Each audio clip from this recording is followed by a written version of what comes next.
Hello friends. After long time मैं फिर से एक अपना वीडियो लेके आया हूँ। ये क्या है?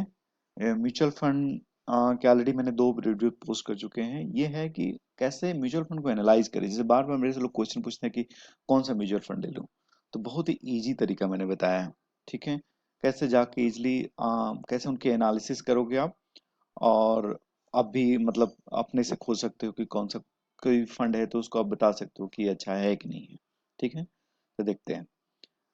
तो एक चीज़, आप मेरे चैनल को सब्सक्राइब करना भूलें, ताकि जब भी मैं वीडियो पोस्ट कर, जैसे आज मैं वीडियो पोस्ट करूंगा और जो ही मैं आपको शेयर करूंगा तो आपको तुरंत मिल जाता है।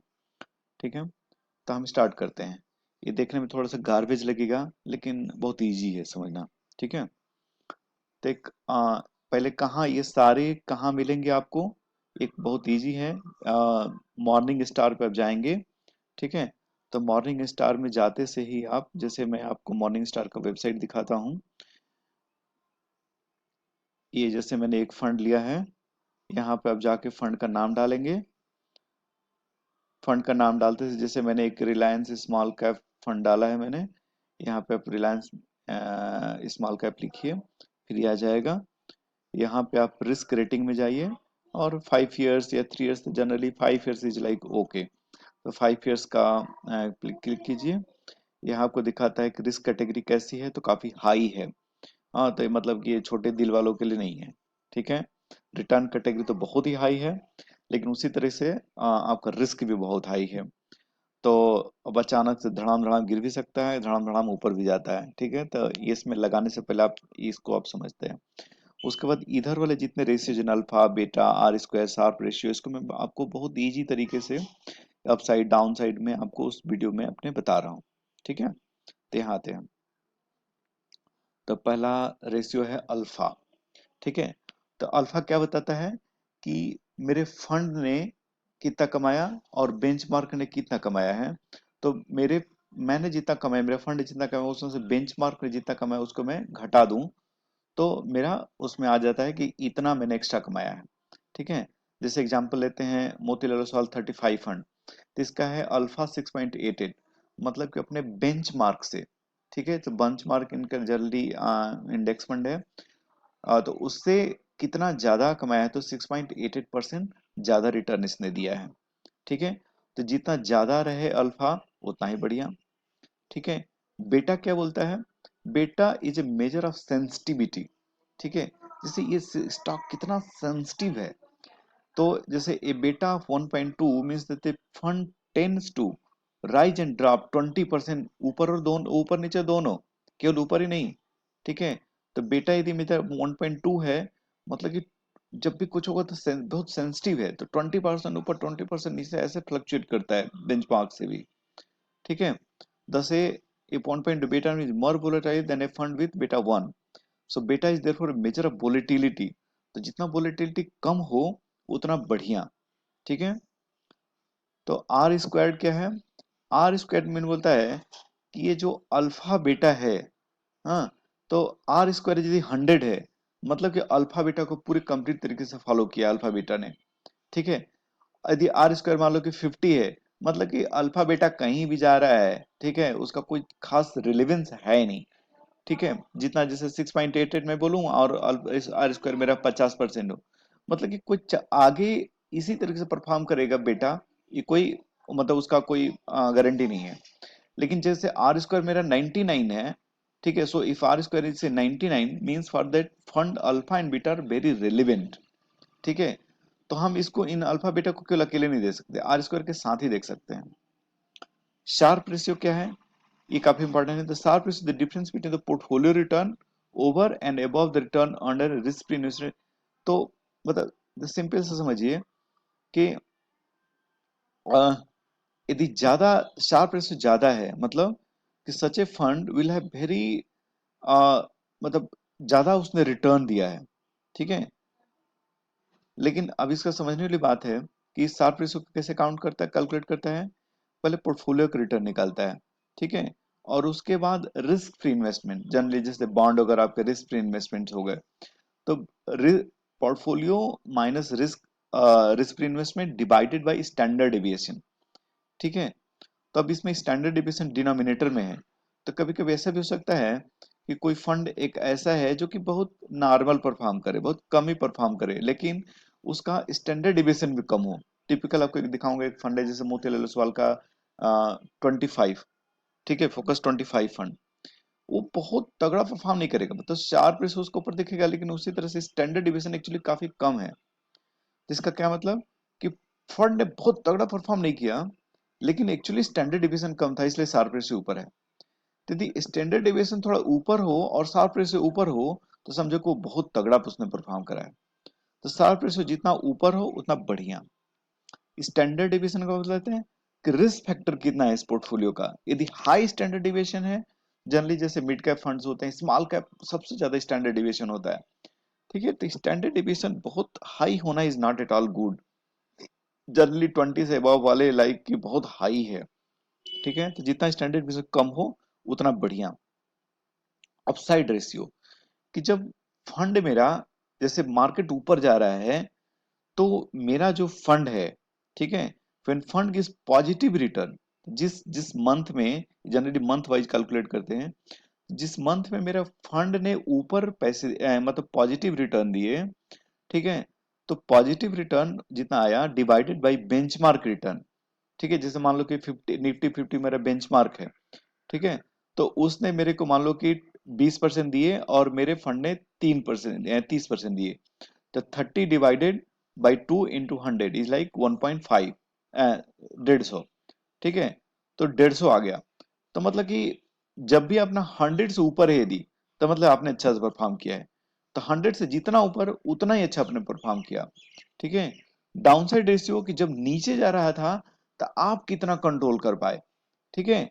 तो ये जितना लो हो उतना बढ़िया डाउनसाइड रेशियो, ठीक है। तो डाउनसाइड रेशियो जितना कम हो और अपसाइड रेशियो जितना ऊपर हो उतना बढ़िया चीज होता है, ठीक है। ड्राडाउन है कि एक ड्राडाउन ना बहुत इंपॉर्टेंट चीज है। ड्राडाउन का मतलब कि जब फंड ऊपर गया तो कितना पीक पे गया, फिर नीचे कितना आया, ठीक है, फिर लास्ट कितना नीचे। जैसे मान लीजिए कि 1 अगस्त 2015 को मैक्सिमम शेयर्स ऊपर थे, ठीक है, या 29 फरवरी को बहुत सारे फंड्स ऑलमोस्ट ऊपर थे।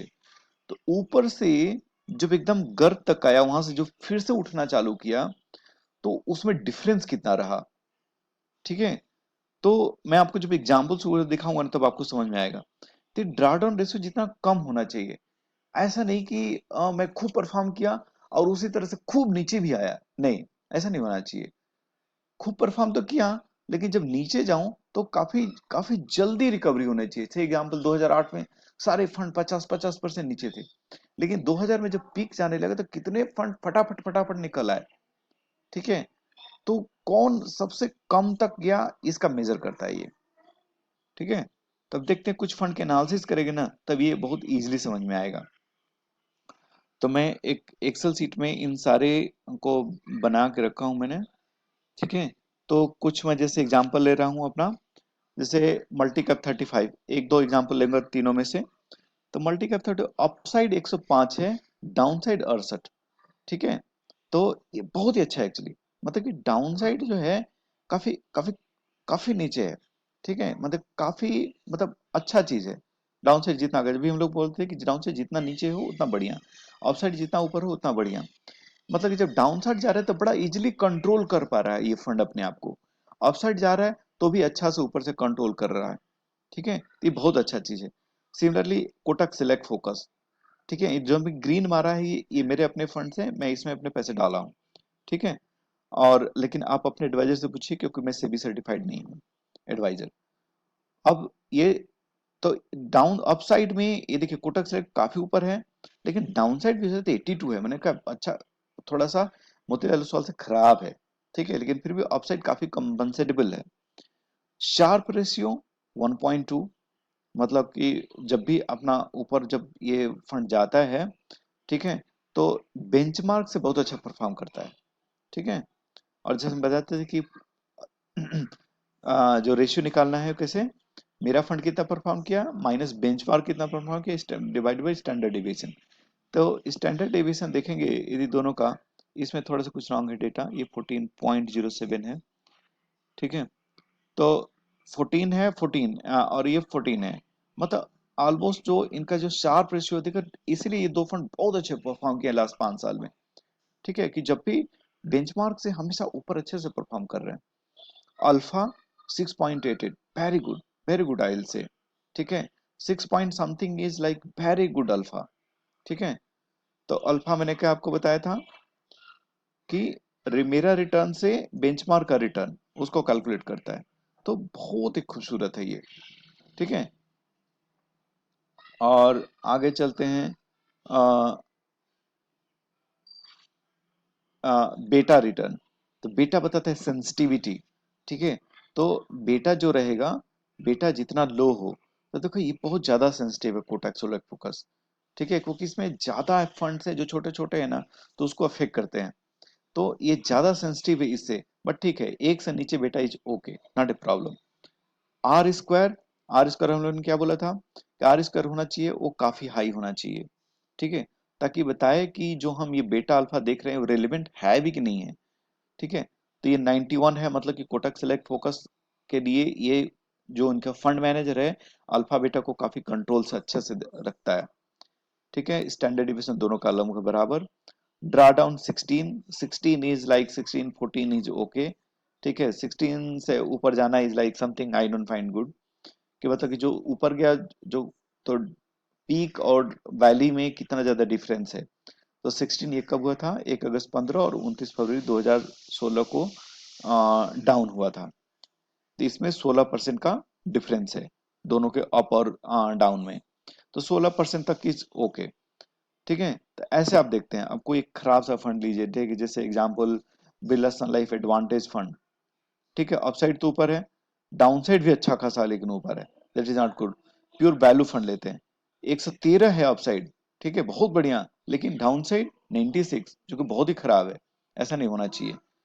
Sharpe ratio is like okay, alpha is okay, बेटा इज बहुत ही बुरा, बहुत ही बुरा, एक से ऊपर बेटा कभी नहीं जाने का है। ठीक है, एक से ऊपर बेटा is like very very very bad I will say. ठीक है, आर स्क्वायर कम, मतलब कि अल्फा बीटा किधर जा रहा है कुछ कंट्रोल नहीं है, स्टैंडर्ड डिवीजन बहुत ही हाई है। ठीक है, तो मैं इस फंड को अपने उसमें नहीं रखूंगा, प्योर वैल्यू फंड को। ठीक है, ड्रा डाउन ओके है, लेकिन अच्छा, इसी तरह से एक फंड मैं आपको दिखाऊंगा, एल&टी इंफ्रास्ट्रक्चर फंड। क्यों मैं हमेशा लोगों को बोलता हूँ कि इस ये ऐसे जो फंड जो होते हैं ना, जो I mean retail fund, banking fund, ये बहुत बहुत एडवांस लोगों के लिए। तो देखिए, अपसाइड 120 बड़ी मतलब कि भयानक खतरनाक है। ठीक है, और डाउन साइड 1 से 11, मतलब ऊपर जाता है तो ऐसे ही, नीचे जाता है तो ऐसे ही। ठीक है, तो इसमें बहुत बहुत मुश्किल काम है। शार्प रेशियो एकदम खराब, अल्फा ठीक है, बेटा देखो 1.34, चांस ही नहीं है। इसलिए ऐसे चीजें अपने उसमें पोर्टफोलियो नहीं रखने के। आर स्क्वायर 80, मतलब पता नहीं अल्फा बेटा किधर जा रहा है, कुछ कुछ पता नहीं। स्टैंडर्ड डिविएशन 21, बहुत ही बुरा। इसलिए ड्राडाउन देखिए, 24% का डिफरेंस अपने ऊपर और नीचे में। ऐसे फंड में पैसे कमाना बड़ी मुश्किल काम है, बड़ी मुश्किल काम है। ठीक है, तो मैं अपने दूसरे वीडियो में जाके इंफ्रास्ट्रक्चर क्या डालना, जब एल&टी सबसे अच्छी फंड इंफ्रास्ट्रक्चर कंपनी है, ऑलरेडी आपको कोटक सेलेक्ट फोकस में मिलेगा।